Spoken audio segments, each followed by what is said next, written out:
All right, for 3 years, the city of Albuquerque has been using newspapers and billboards to try and catch thieves. So where are these fugitives now? Well, we did some digging, and out of the 30 originally featured, 13 have been arrested. 6 of those have racked up new charges since their first arrest.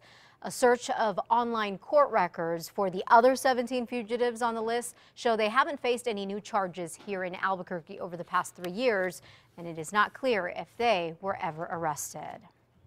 We have learned that City Councilor Debbie O'Malley, who was elected to the Bernalillo County Commission, has looked into keeping both jobs, but the idea is getting mixed reviews. O'Malley, a Democrat, says some of her constituents have asked her to stay on the City Council. Here are what some county and city leaders have to say about that.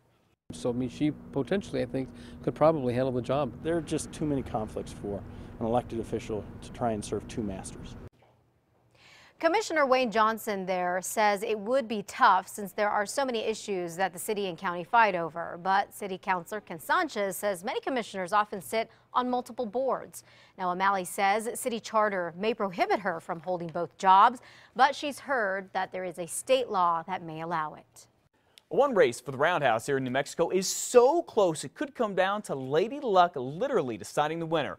Republican Terry McMillan and the incumbent and Democrat Joanne Ferre are running for Las Cruces' seat in the state house, and they are tied with exactly 6,217 votes. So now it goes to an automatic recount. Now, if it's still tied at the end of that, a panel with 5 people, including the 2 candidates, will decide how to break the tie. This includes rolling dice or playing a game of 5-card stud poker.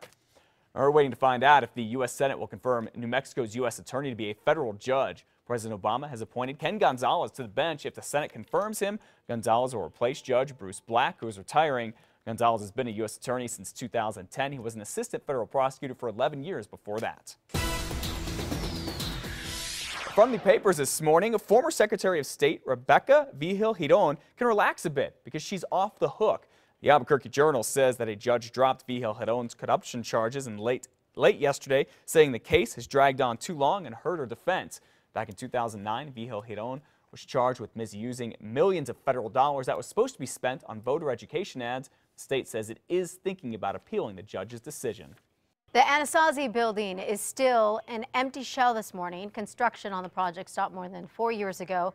Now it is up to a judge to keep the plans moving forward. You see, funding ran out when the developer Vincent Garcia was caught stealing money meant for the project. The feds convicted Garcia and took over the building. Then last summer, the government sold the rights to a Kentucky-based bank, but construction still cannot resume because of one Albuquerque man.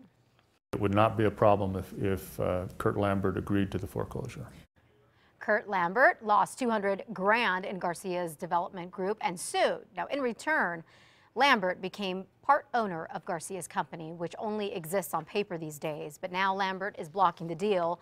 The new owners or potential owners have asked a district judge to approve the Anasazi foreclosure to finish building the building.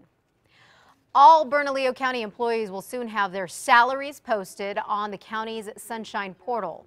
Commissioners voted 3-2 this week to post them by position and by name. $5 million is on its way to Albuquerque to help the city's economy and create new jobs here. Schott Solar has just agreed to give the city the money that it has closed its plant here on Mesa del Sol and laid off 250 workers. The city gave Schott money and perks to come to Albuquerque a few years ago, but asked for that money back when Schott left.